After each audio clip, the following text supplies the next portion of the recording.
man, is somebody going to notice? Can somebody please not see the honor roll kid? Can somebody not see the athlete? Can someone just see me for this kid that's got a dead mom that's broken?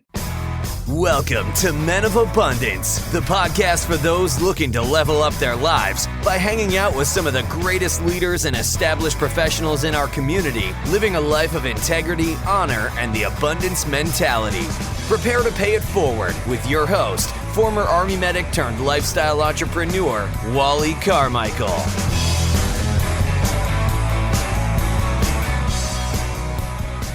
What's up, Men of Abundance? I am Wally Carmichael, your founder and host of the Men of Abundance podcast, the Pay It Forward community, proving to you that you can, in fact, live a life of abundance and prosperity in family, faith, finances, and fitness. And I know some of you don't want to hear this, but the fact of the matter is, anything that we do and do well is 80% mindset and 20% strategy. And I can prove this to you time and time again. I can take two of the same exact people with the same exact education in the same exact part of the world, in fact, even in the same neighborhood, and I can give them the exact same strategies to either start a business, manage a business, get their health under control, have better relationships with the people in their lives. No matter what it is, I can give them the same exact strategies and completely leave their mindset to themselves. You will quickly see which one has the more abundant mindset and which one has the scarcity mindset. The good news is, the one with an abundance mindset can take his mindset to an even higher level, and the one with the scarcity mindset can start developing an abundance mindset, but it takes work on both of the accounts. And you have to want to get out of your own way. You know, I was recently asked, what part of the sales process do you find most challenging? And this was in reference to my own business. And what I find most challenging about the sales part of my own business is encouraging potential clients, prospects, to get out of their own ego, to get out of their own way. Most entrepreneurs and business owners are conditioned to do everything for themselves. And many of them feel that others are just out to get them. Everything's a scam. And while there are scammers out there are many more people out there who want the best for you, your family, and your business. I personally know many of them because they're helping me and my family and my business, and I proudly say that I include myself in that group of people. Just in case you didn't know, I am a business and life strategist. And the more I get the opportunity to work with business owners, I get to see just how important this work is. You know, it's one of those things you don't know what you don't know, and what you don't know is truly hurting you. I am telling you, every single business owner that I get a chance to talk to have never considered the strategies that I present to them. Some of them even push back because they've been conditioned to think a completely different way. But once we implement these strategies in their business, as well as in their mindset, and they start seeing the tangible results in their life and in their business, well, then they start asking for more. I share some of these strategies in my new podcast, Abundance and Prosperity Business Mastery, and on the YouTube channel as well as on Facebook. Take your pick. I'll put all the links down in the show notes so that you can pick the platform that you like best. So listen, guys, today's conversation is a very in-depth and very intriguing conversation. You are definitely going to want to listen in closely and may want to listen to this a second time. Others will too. So make sure you share this episode and all other episodes of Men of Abundance with others in your circle. Put it out on Twitter, Facebook, Instagram, you name it, wherever you're at, sending it in an email, and just talk to people. Have a conversation with people. And during that conversation, say, hey, by the way, have you ever listened to the Men of Abundance podcast? What? You don't even know what a podcast is? I'm going to introduce you to your first podcast. They are going to remember you forever. I personally thank you, and they will too. Now, our featured guest today is an Emmy-Nominated Los Angeles-based television producer who has been asked to speak around the country, educating and encouraging high school and college students through energy, entertainment, and unforgettable storytelling. You can find more about him, and I encourage that you do, by visiting phillipandrew.co. I'll have that in the show notes, so don't worry about writing it down. Men of Abundance, it is my pleasure to introduce you to Phillip Andrew. Phillip, welcome to Men of Abundance, brother. How you doing? I'm doing fantastic, man. Thank you very much for having me on today. Absolutely. It's my pleasure. Where are you at in the world? I am in Los Angeles, California. It is 60 degrees, so for us that is a freezing cold day. It is early in the morning, but it should be getting nice, and palm trees are swaying, and the sun is shining. Wonderful. Absolutely beautiful, man. You paint a beautiful picture there. I'm out here in Florida and pretty much about the same weather, a little bit slightly warmer at this point. Still, we're a little bit later in the morning than you are. Yeah, I was just in Florida a little while ago, a few weeks ago. So I'm originally from Detroit, and so I've been in California for 10 years now, but my family all still lives in Detroit. And this was the first year that my father and my stepmother decided to do the snowbird thing. And, they left the Michigan winter. They head down to, I think they were in Palm Coast, Florida, which just in between Orlando and Jacksonville. And they had a blast. They were, I caught up with them while they were down on vacation, and they were saying, how quickly can we sell our house in Michigan and move to Florida? Exactly. I know it's like everybody I run into here in Florida, and I've only been here a year, almost a year, most of them are from New York or, back east somewhere, Chicago, Philadelphia, stuff like that. So yeah. Those winters are brutal. And I think they just get more and more brutal as you get older and older. And it's like, and I think all it takes is one time going somewhere that doesn't have to deal with it. And you're like, wait, what am I doing? What am I doing here? And hey, and no offense to anyone that's listening that's in a cold weather state, but I can't handle that shoveling snow and having to warm the car up before I go to work. Exactly. Some people dig it, man, but I'm originally from Phoenix, Arizona. But I've lived in Germany and, and just slept in the snow. I mean, I woke up, literally lived in the snow for months on end. And I've lived in the jungles too. So I'll take the heat over the cold any day. Yeah. So I wanted to send out some love to Evan Money, man. That cat has sent me more amazing people to have conversations with than, I have some agencies that send me, as we were talking pre-show, I have some agencies that send me some amazing guests, but of any one individual that's introduced me to some of the most amazing people, it's Evan Money, man. So how do you know Evan? Evan and I, we got connected through, I have a men's group here in Los Angeles that I belong to. And I think Evan came and actually spoke to a group. But oddly enough, he spoke at one of our events where I wasn't able to attend. So it ended up being, I didn't even get to see Evan in action and doing his thing. It ended up being, some of our guys, they know me, they know what I'm about. They know, they met Evan and they're like, man, we just got to connect you guys. And I think, Evan has such his personality and his vibe and his energy is just so, it just automatically feels different at times. When he comes in a room, like he operates in a different way, just with his energy and how much he cares for other people.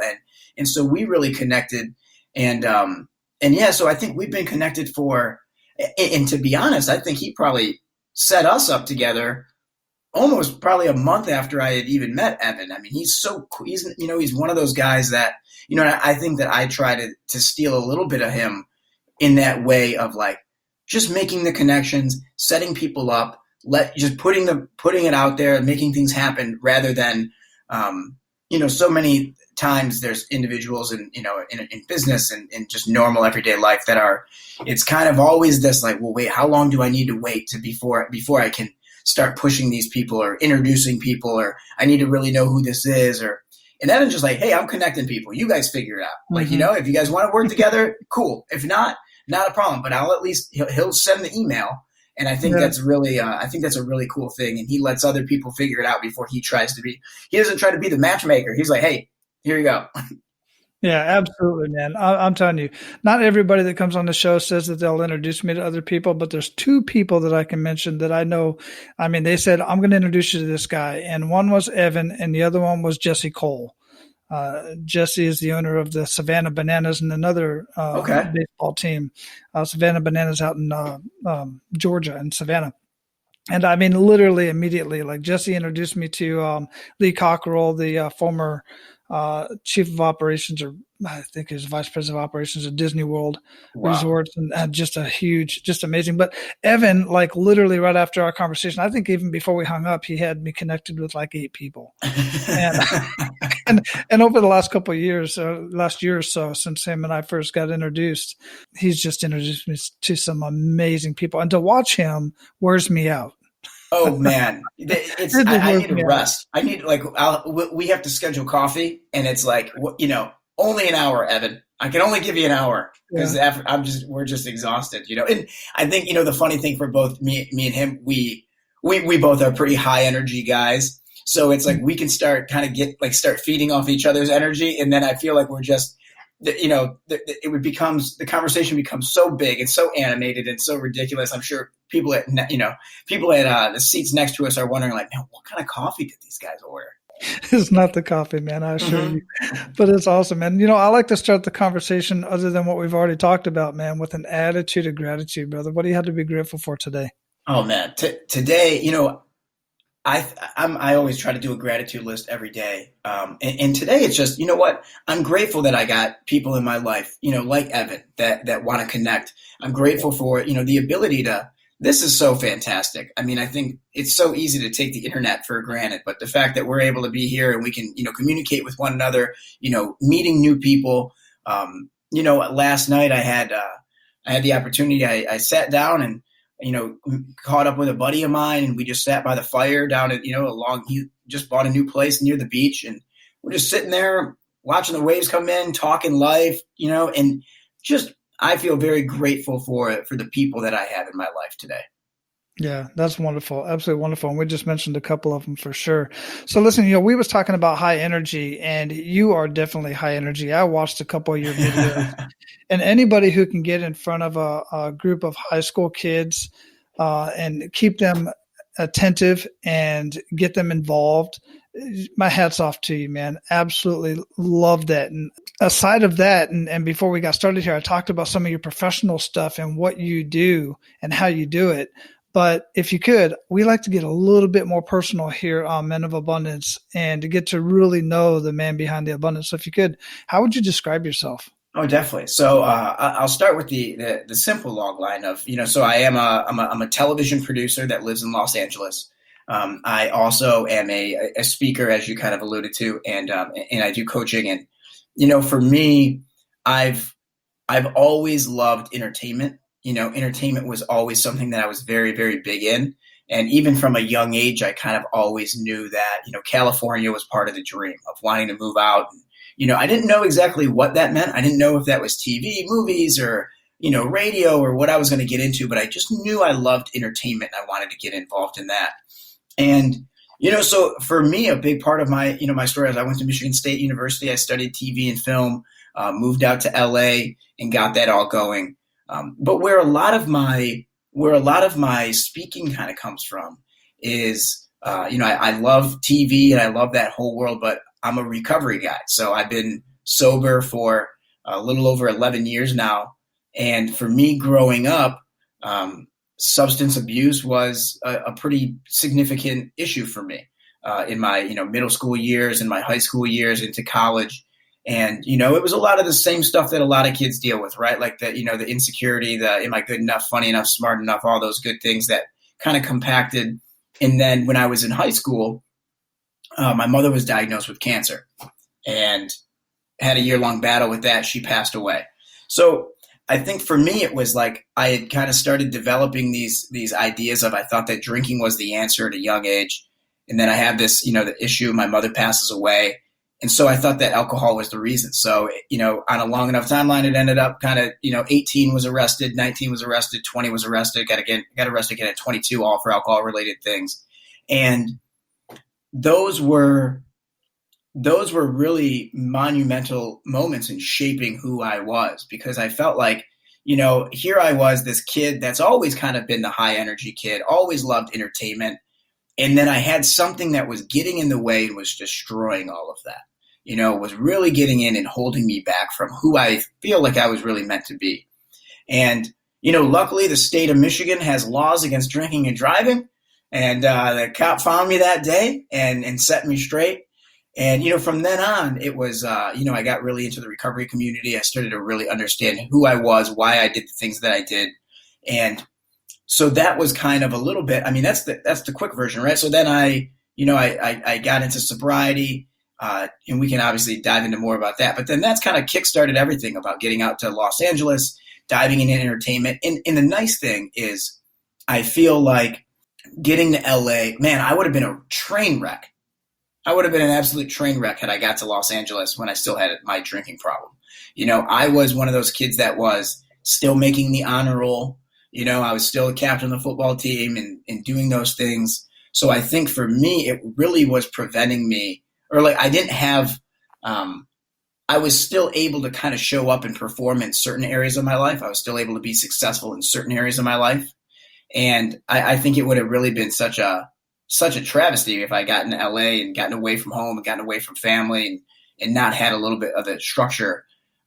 So I don't know. I think I keep looking at the word gratitude that I have written down. And that's just always how I really feel about a big part of my story is I know I kind of wrapped it up there and I jumped around a little bit and kind of wrapped it on a bow. So one of the questions that I have is, or comments really, and I'd like for you to expand on this is, we see the kids that are, behind the school, out in the school parking lot, if you will, smoking cigarettes, smoking dope, doing a few lines here and there, whatever they're doing, taking a sip out of that bottle. And we see those kids and we see them, they're the stoners. And, I was in that category growing up and I was also with the jocks and, I was all over the place in high school. My point is we see those kids that you just kind of go, yeah, they're the stoners, whatever. They're not going to amount to much. They surprise the hell out of you, by the way. Many of them do. I certainly surprised a lot of people. But you see the kids that's the captain of the football team, captain of the baseball team, got doing all the right things, great grades in school. And then all of a sudden, they get in an alcohol-related vehicle accident, commit suicide, whatever the case may be. My point is, you see the kids that seem to have it all squared away, and many times in my experience, even in high school, I knew that those kids were the most screwed up kids in many cases because they were hiding what was going on in their life back home, their home issues, their home situation. And those are the ones that aren't getting the help. Nobody's reaching out to them because they seem to have it all squared away. Thoughts? Oh, I think there's a lot of accuracy to that. I think, for me, such a big thing that I had to recognize was that mask, the mask that I was putting on every single day. My father's actually a retired police chief. So the cop's kid mask, my mother was involved in school board before she was, so it was like, I'm the school board member's kid. I'm the cop's kid. I'm the good athlete. I need to be the poster child. Like I had created these ideas of who I thought I needed to be. And so I had this image of who Phillip was. And then I had who I really felt I was deep down. And the farther and farther and farther apart that those things became, the more frustrated and alone and lonely and misunderstood I felt. And so this gap was just building. And then there was, it's kind of this weird thing of even you end up, you become, I think a lot of kids, you become a high achiever because, you loved the attention you got from it when you were a little kid. You like doing well and you like seeing your parents happy and all these things. And so then you almost become almost low key addicted to having that, emotional response being given back to you. And so it was like an interesting thing where I had, that mask was just building. And then, but it got so far enough away from who I really felt that even when you would get a compliment after a while, it was like, well, you say that, but you're saying that to this image I've given you. Mm. You're complimenting the image. You're not complimenting really me, and then, if you really knew who I was, if you really knew the thoughts that I had, because as a kid, you're not sharing this with people. I think that's the big thing is you're not having this type of a conversation with other people. So it lives in your head. And I don't know for you or your listeners, but like crazy stuff happens in my head. Like it can get crazy up there. And so I think that was, but so there was no feedback. And then you're in the echo chamber of yourself. And it's just this loop of the weird thoughts. And I think that was kind of, for me, it was I started to really feel, alone. And then I would like distract myself with with the fun of, growing up and going to parties or doing this and hanging out with, friends or girls or whatever, or acting out. A big thing for me, I always kind of joke. I grew up when, American Pie was really popular. I desperately wanted to be Stifler. Like I wanted to be that guy, that's who I wanted to be. And so it was like one of those things where I wanted to be the wild one. I wanted to be the crazy guy. I wanted to be the one that would just do wild things. And, the truth is I just wanted, there was such a part of me that wanted to be known, wanted to be seen, and, I used to have this, this thing where I would, drinking, driving was my thing. I did it all of the time.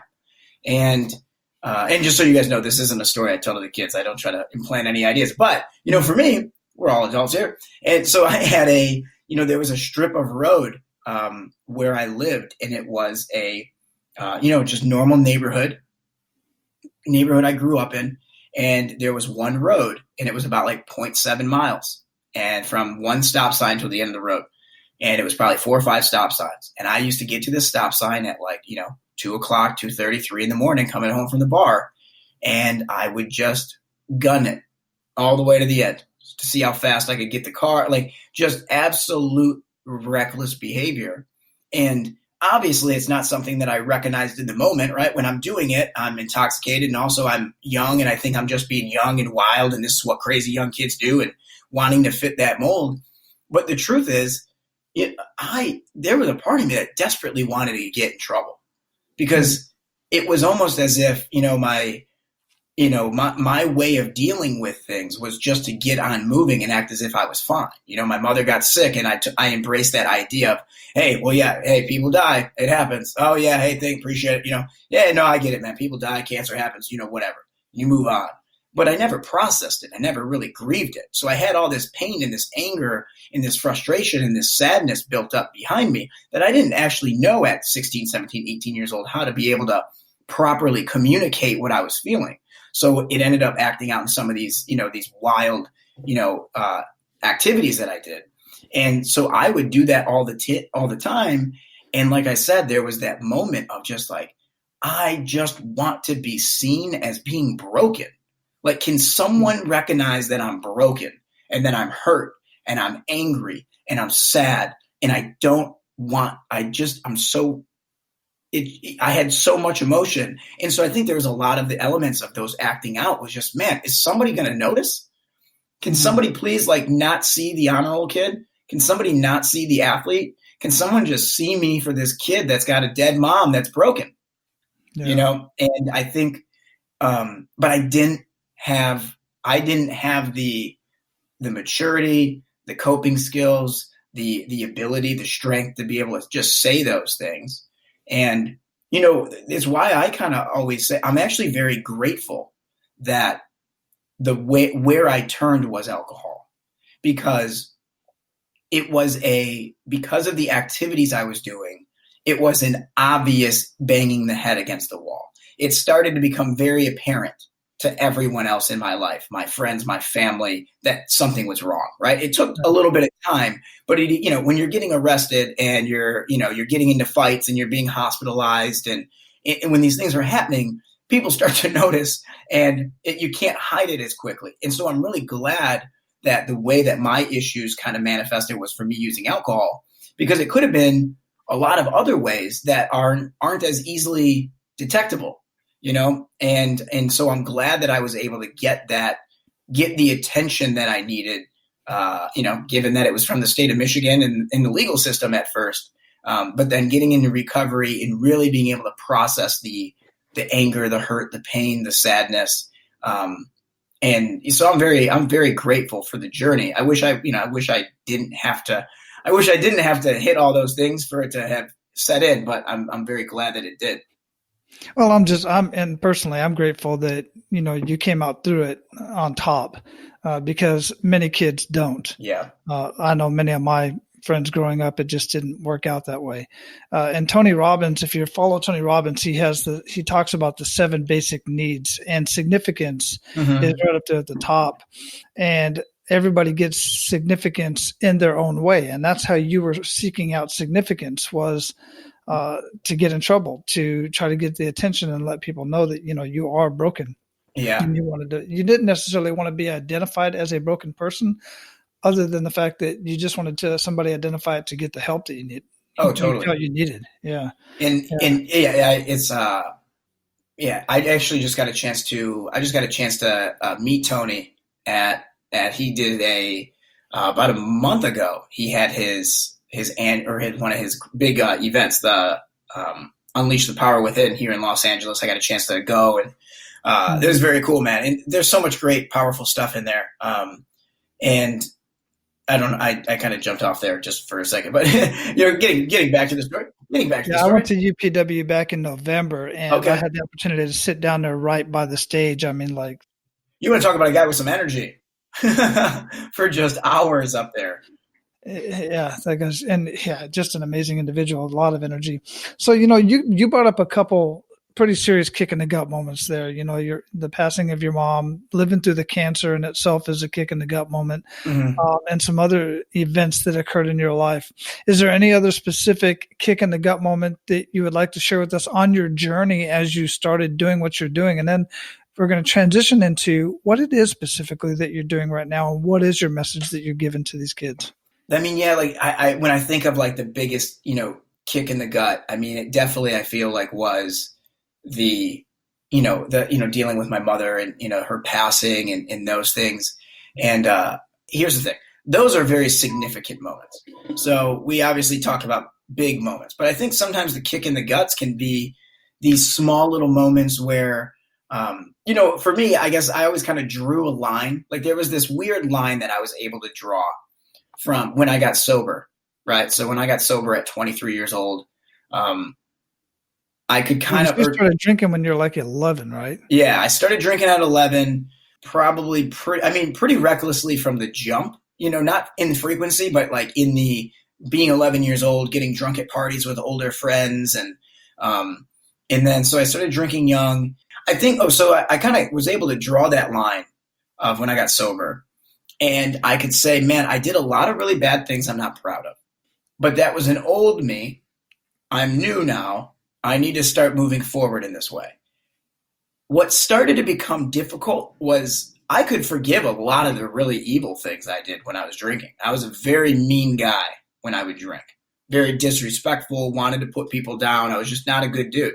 It was then, once learning and trying to become a better man and learning more about myself and creating new ideas of like who I wanted to be and what, falling short as I've gotten older have been moments that have felt like, man, are you still dealing with this? Like, why is this still here? There was one time I remember I was at a rehab facility, and there was an AA meeting at the rehab facility. So I go to this recovery meeting and go through the meeting and everything's fine. And then ended up talking with this guy, and he's about 29 years old at the time. This is probably 5 or 6 years ago.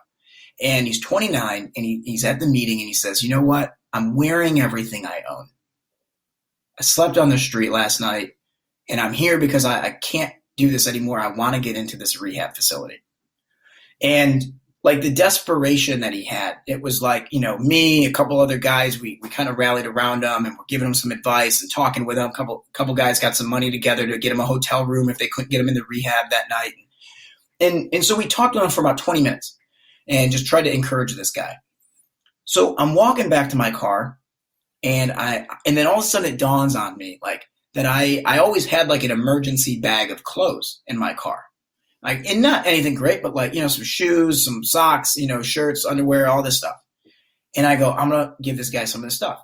So I put all the stuff into a bag. I walk back to him. I just walk up to him. I go, hey man, like there's people that are here for you. There's people that want to love you. Like, just stick with it. And I gave him a hug and I start walking away.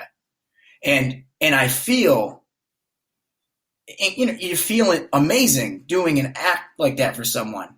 And that feeling lasted for about 35 seconds as I walked back to my car. And the voice inside of my head immediately started saying, "Oh, really, Phil? You think you're special? Why? Because you gave him some old clothes? You're gloating? You feel good because what? Because you gave him, like, you didn't give him, you could have gave him more. You didn't give him any money. Like, what's wrong with you that you think you're in?" And it really freaked me out.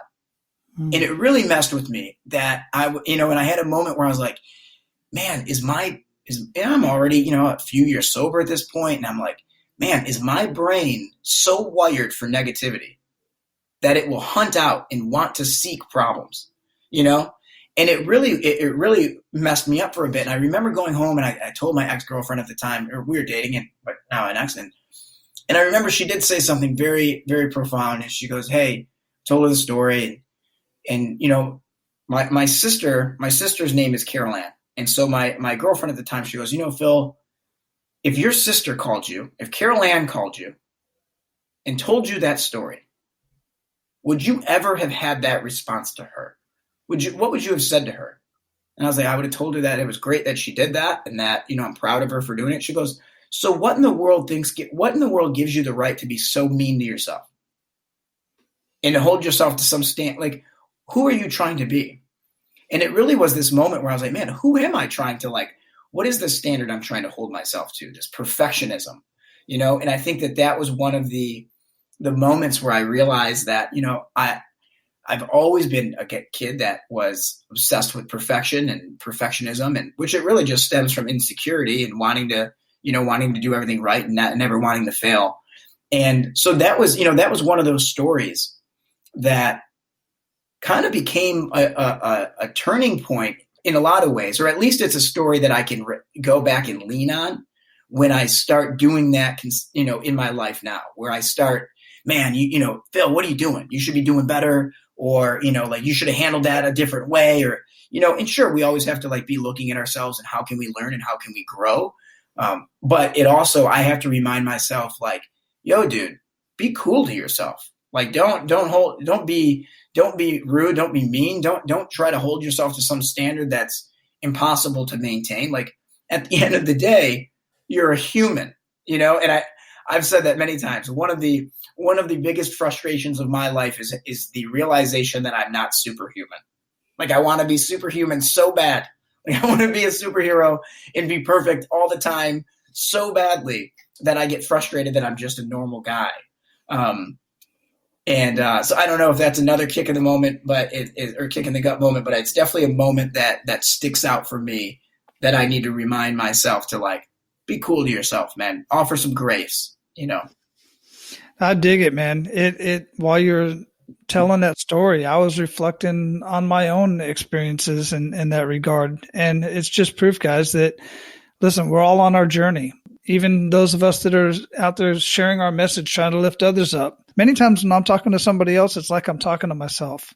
It's reminding myself, because that's one of the reasons why I like to share these conversations, and I like to kind of coach and teach others that want to be coached and taught, because it's talking to myself as well. Same thing when I was doing health and fitness. When I was out helping other people get healthy and fit, that was when I was the most healthy and fit, because I was out there trying to be that example, and keeping myself reminded of how important it is to stay moving and eating healthy. I think there's it's interesting that, and I think we even kind of, joked about this, earlier about, like, man, are we all saying the same thing? There's so many guys that are doing things, and it's great that we're sharing the same info. But, what I've definitely learned, and one of the great quotes of, in the rooms of recovery, is this idea that, you don't get to take a shower on Monday and be clean all week, and I have to remind myself of that, like, I can be in a great mindset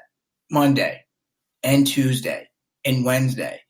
But if I'm not continually doing the things that I need to do to keep my mindset strong, I can slip back into being the egotistical, self-centered, little entitled kid, so quickly. And, I think we see it a lot of times with, exactly like with what I kind of even mentioned, like, people will get, they'll get clean, they'll get sober, and then they'll be riding the high of how great life is getting, and because they're out of the craziness of it. And then life kind of mellows out.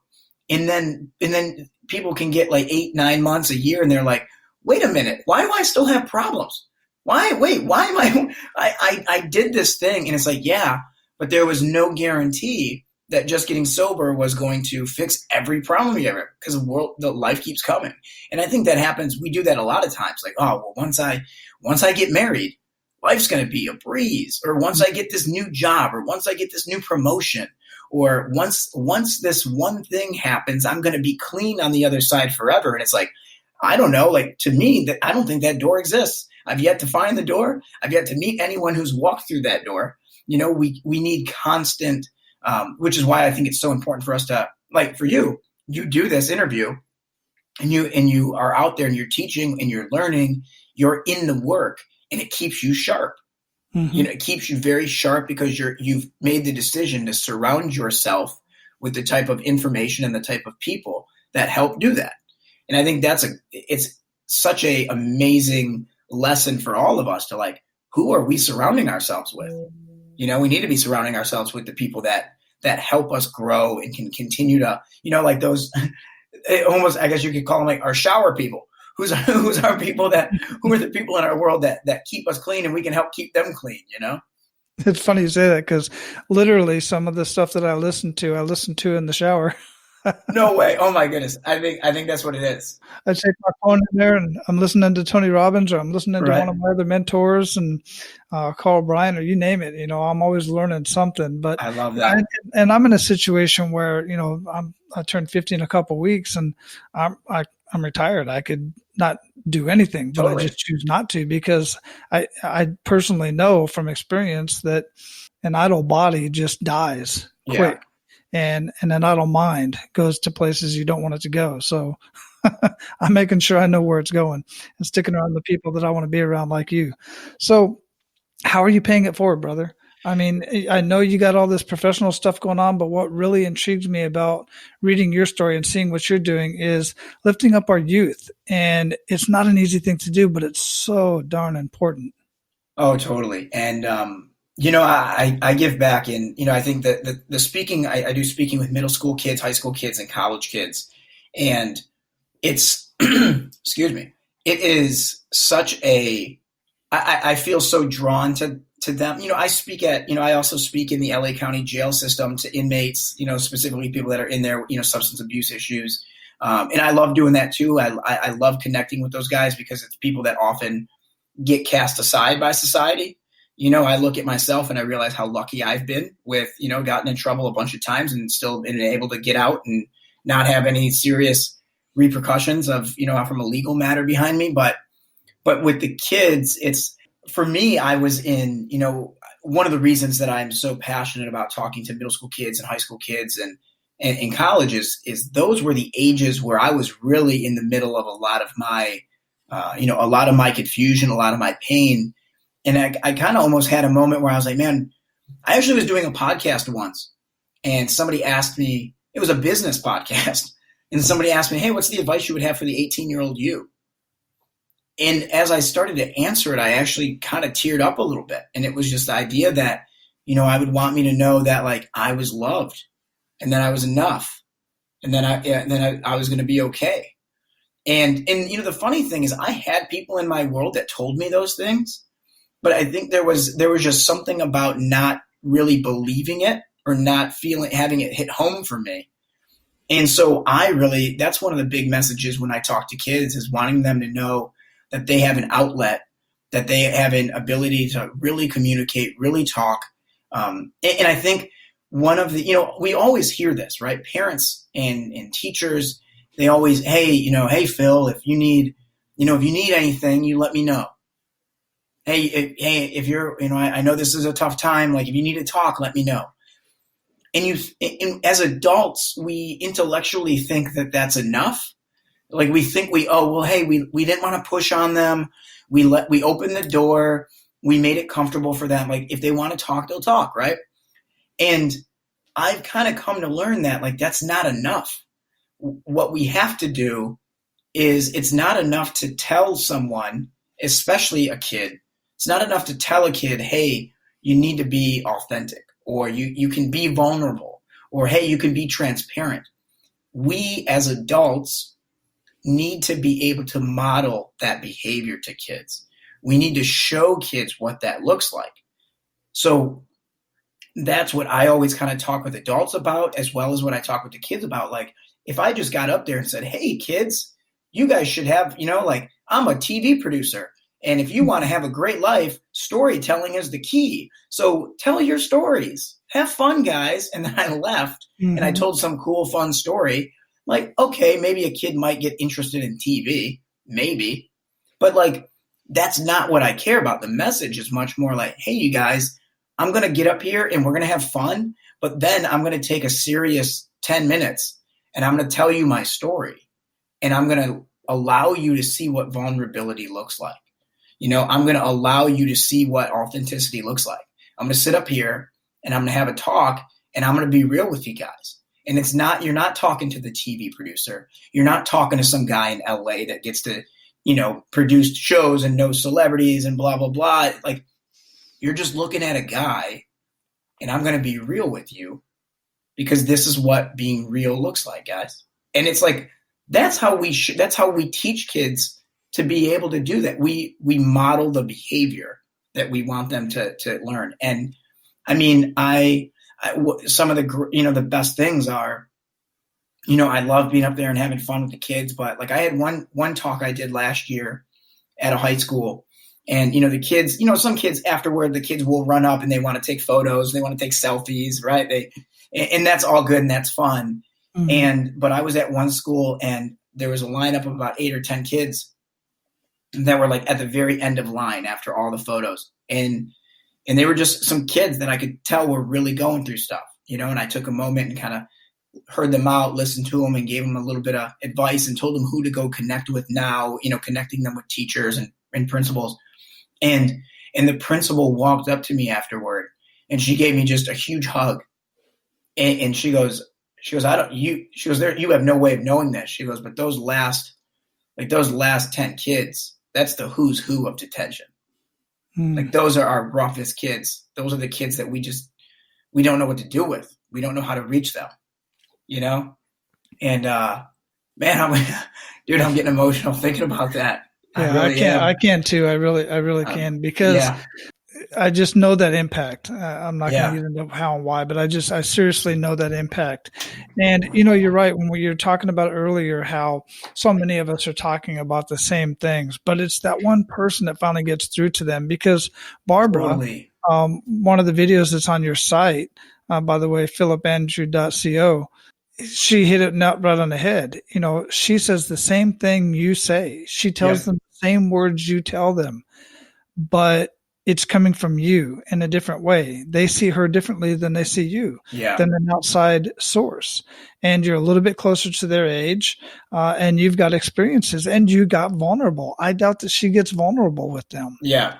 And there's certain things that I can go in and say as a stranger that they're just not able to do as teachers and as administrators, and I think that that's I also, we learn this in advertising, right? Like maybe you might have to see that billboard 10 times before you recognize it, and before you ever really see that ad. And so it's like, I feel that way. Like, even if the things that I say, or like, even if I'm just one time of 10 times that a kid needs to hear the message, like I'm doing my part by being one of the 10. And it's like, that's what we're all doing. We're all out here doing our part to be able to just be there for other people and be service oriented. And I think that that's such a, being able to give that back is such a key to living or at least for me, service and gratitude are pillars of my life, and I can normally trace anytime I'm feeling off, it's normally out of a lack of one or two of those things. Service and gratitude are so key. Yeah, absolutely. And one more thing on the dynamics between the professional, the teacher, and the students is, I remember back in high school, some of the teachers that I was able to open up to, one or two actually, were the ones that were really personal, the ones that were really close. And I watched TikTok. I admit it. I'm not ashamed of it. I like to watch the skits and stuff like that. But lately they've had this new trend that these students are walking around in high school, and they're saying, "Hey, Bob, what's going on, Carol?" And they're calling their teachers by their first names. Yeah. And the responses from these teachers are like, "Really?" Or "Do you want detention?" Type of thing. Like, you don't talk to me like that. And to me, they think it's an authority figure, and they're placing themselves on this kind of pedestal, if you will. They're saying, you don't talk to me like that. We don't have that relationship, where I kind of think they should have that relationship, because they're with these kids 8 hours a day, 8 hours a day, whatever. Some of them more than that, because they're staying after and doing these activities. So yeah, it's a weird dynamic, but it is cool that you're able to go in there and really connect with them and have that impact like you do. Yeah, it is. It's a great honor.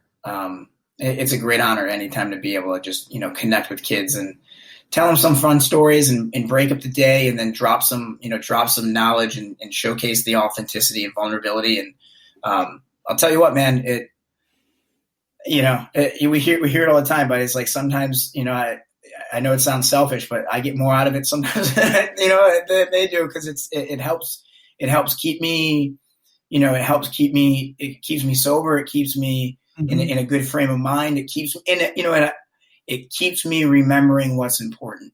Yeah. Yeah. No, for whatever reason that you do what you do, even if it is for a selfish reason and it's providing and paying it forward to others, I'm all for it, man. Yeah.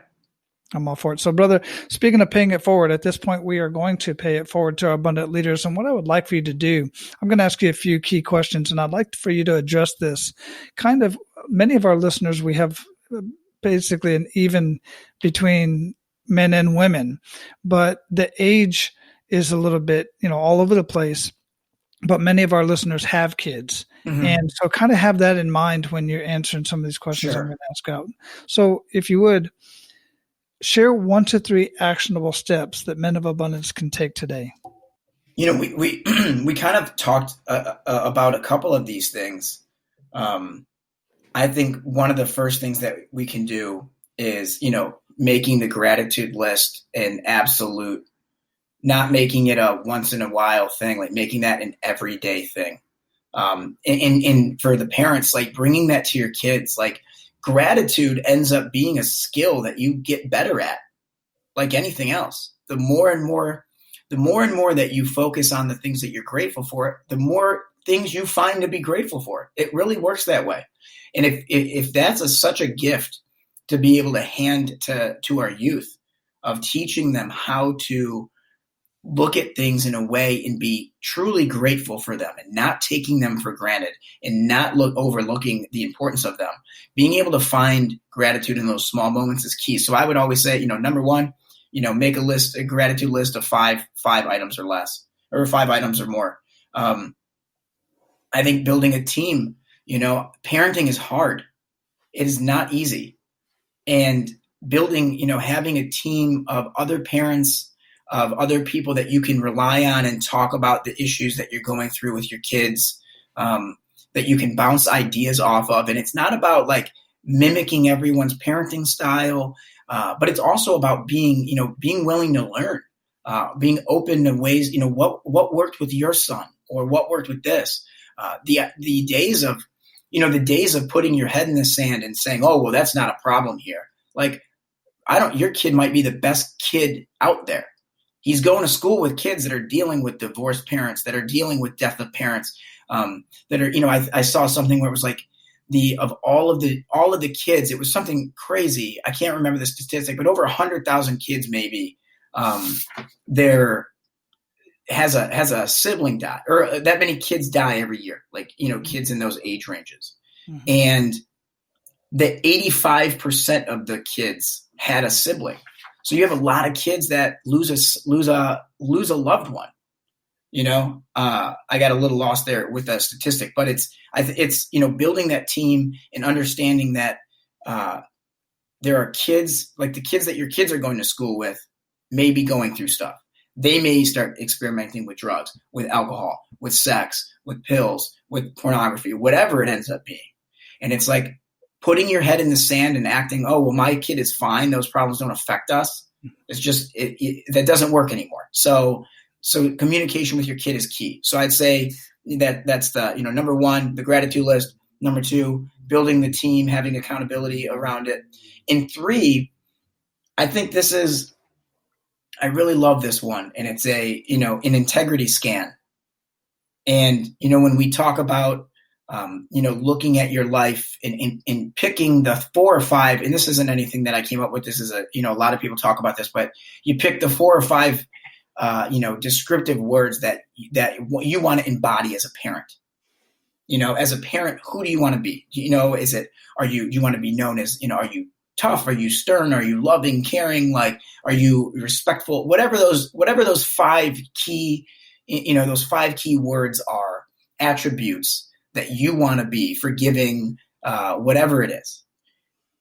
Look at those and then do a scan, look at those and know that if you're operating in 100%, if you're operating in honesty, if honesty is something you care a lot about, look at your last week and see how often you were honest with your kids.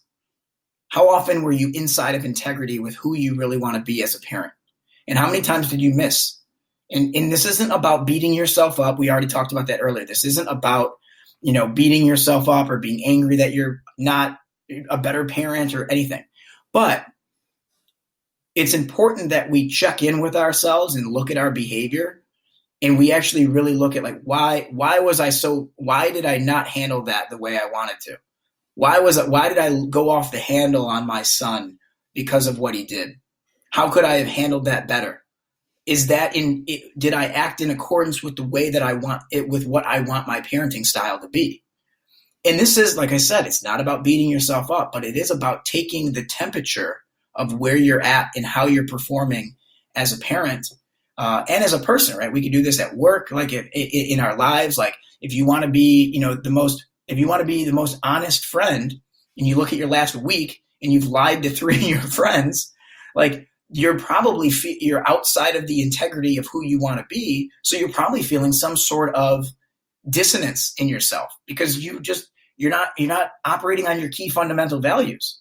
So I would say those are 3 things that I think would be great. Is number 1, make a gratitude list. Number 2, have a strong build a team around you, a strong accountability team. And number 3, check yourself with an integrity scan and really see where you're at and then make adjustments as you see fit. Yeah, absolutely. Thanks for sharing that. I love that. What are you reading or listening to that you'd recommend to our abundant leaders, and why? Oh man, and I always love reading. And to anyone that's listening and you guys are still here, I really appreciate you hanging out with us. And you could follow me on @PhillipAndrewLA on Instagram. I actually always do all of my books. Any book that I read, I always have a post on there. So the most recent books I just finished, Humble, Hungry, Hustle, which was a really solid book by Brad Lomenick, I believe it is. And that was kind of a great leadership book. Finished Laws of Human Nature by Robert Greene, which was one that was a long read. That was a nice 28-hour audio book, and that was great. I like to try to jump all over the place. I read everything from, you know what? I will say this one. For anyone if anyone is listening and you're an educator or as a parent and you just want to learn more about education in terms of how important our words are in the way that we phrase things to kids.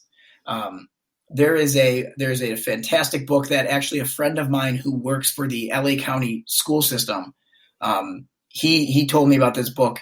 It's called The Power of Our Words. And it was an absolute, for me going into schools, not being a teacher, I still found so much value in this, in just understanding the way of framing the same, you could have a sentence written 5 different ways. What's the most powerful way and the most helpful way to use those words?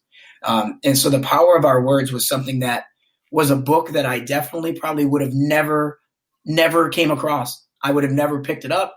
It didn't jump out at me on a bookshelf. I would have never read that book. but it came as a recommendation from somebody in the LA County school system. I read it, and it was a fantastic book.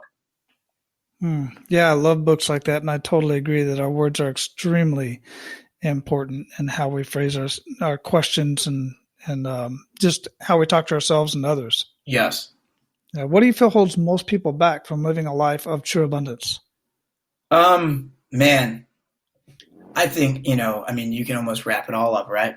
Fear, shame, guilt, right? There we go. Fear, shame, and guilt are probably, that probably encompasses 95% of things, right? Like, not feeling like you're good enough, or feeling like, the past things you've done where you've missed are a representation of where you're going in the future. I had this thing the other day. I like to mess around and make art every now and again. And I had a space on my wall and I needed to do some artwork. And so I made this painting and whatever, and I liked it and it was good and it came out good. And it took me a day to make. And then I hung it in my living room. And so I get to walk past it every day.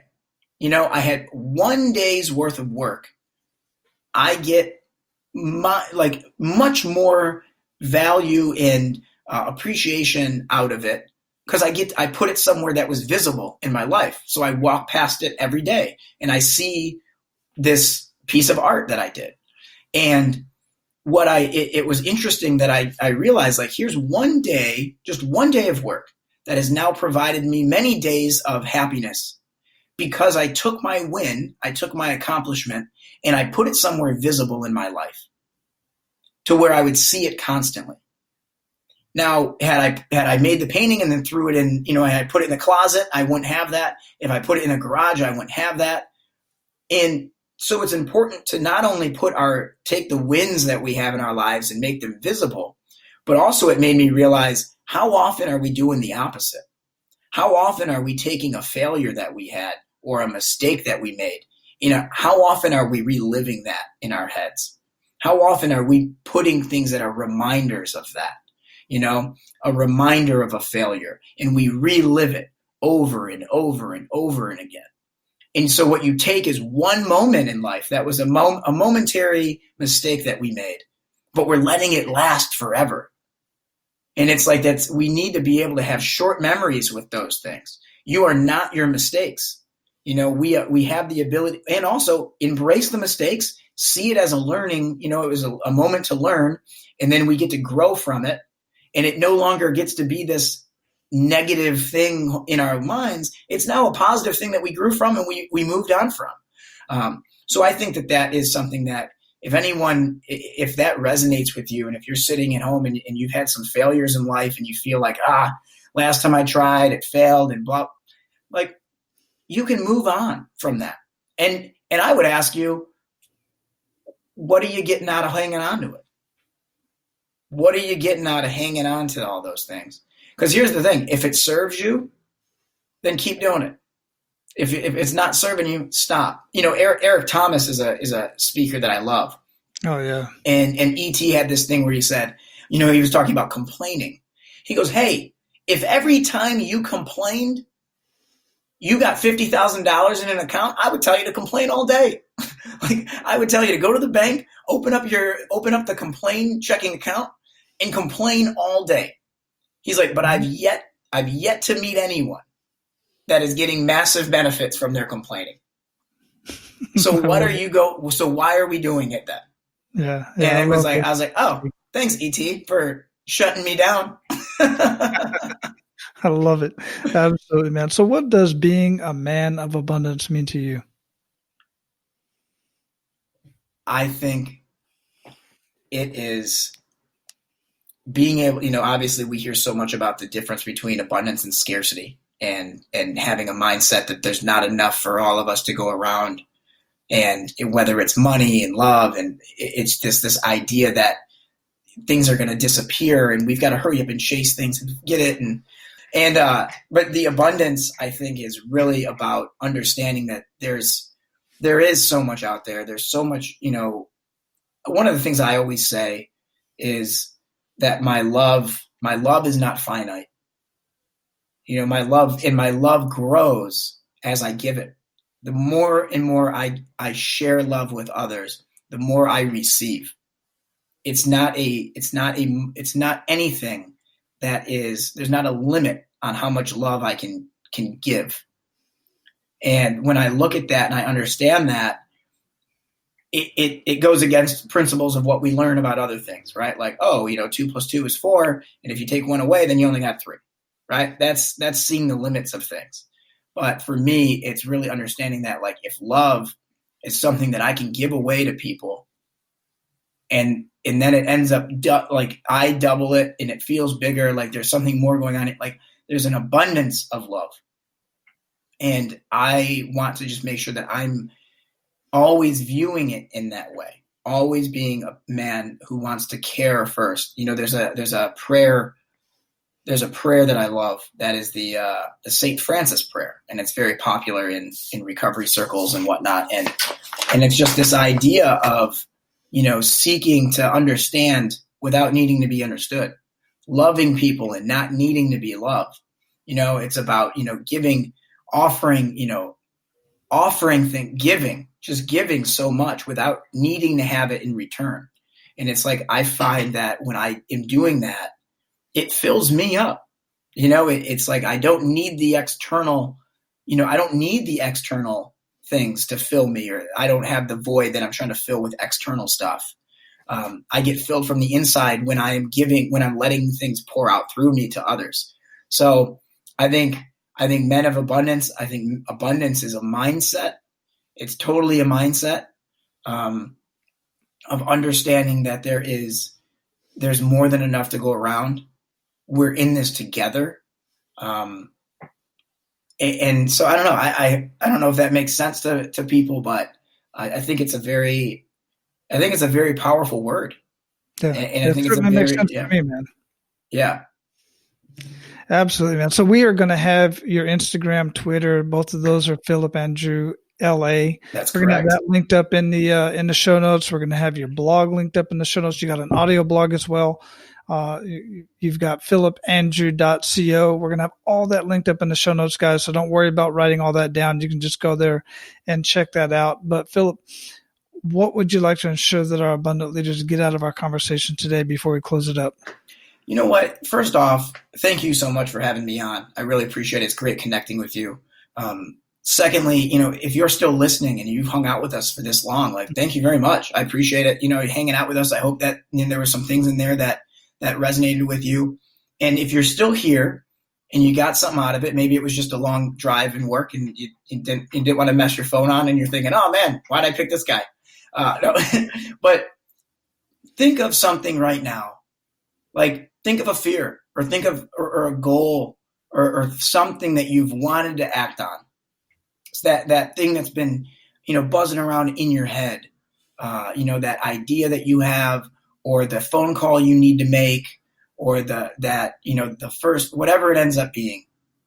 You probably already have something in your head as you're listening to this. What is the first step you can take in the next hour? Better yet, in the next 10 to 15 minutes. What is a step, an actionable step that is not just thinking about it? What is it writing it on paper? Is it picking up the phone, making a call? Is it sending an email? Is it making a to-do list of those things? Whatever it is, whatever that thing is that's popping around in your head that you want to go after, or you need to, that you're afraid of, like, knock the fear out. Think about what is one actionable step you can do in the next 10 to 15 minutes to start moving towards that goal and get it done. Love it. Absolutely love it, man. Excellent conversation. I really think that the everybody got something out of this, at least a little bit, especially if they stuck around this far. You were very captivating, and I greatly appreciate it. And I really appreciate what you're doing, man. Go out, live your life of abundance, and keep paying it forward, because I know it's making a huge difference. Well, thank you so much, man. I really appreciate the encouragement, and you have a fantastic day, man. And thank you for doing the work that you're doing. I think it's incredible, the consistency, the level of care that in dedication that you bring to it is really incredible. So thank you. Absolutely, man. I appreciate it. Take care. All right, guys. So listen. First off, if you feel that you need help in your life, Reach out to others.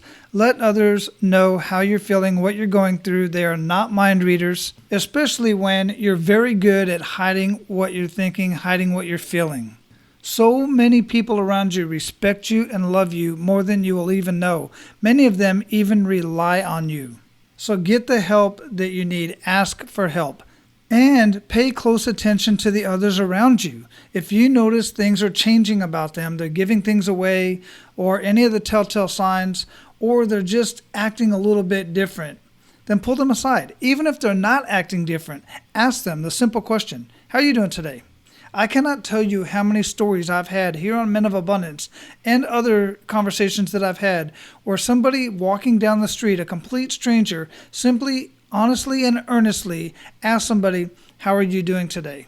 How can I help you today? What can I do for you today? Literally, the other person broke down crying. They were in tears because that's all they needed was somebody to actually ask the question so that they could open up the conversation. When or if you ask that question and somebody reacts in a way that you know you cannot handle, then take them by hand and walk them to somebody who can help them. Now, go out and live your life of abundance and make sure to pay it forward.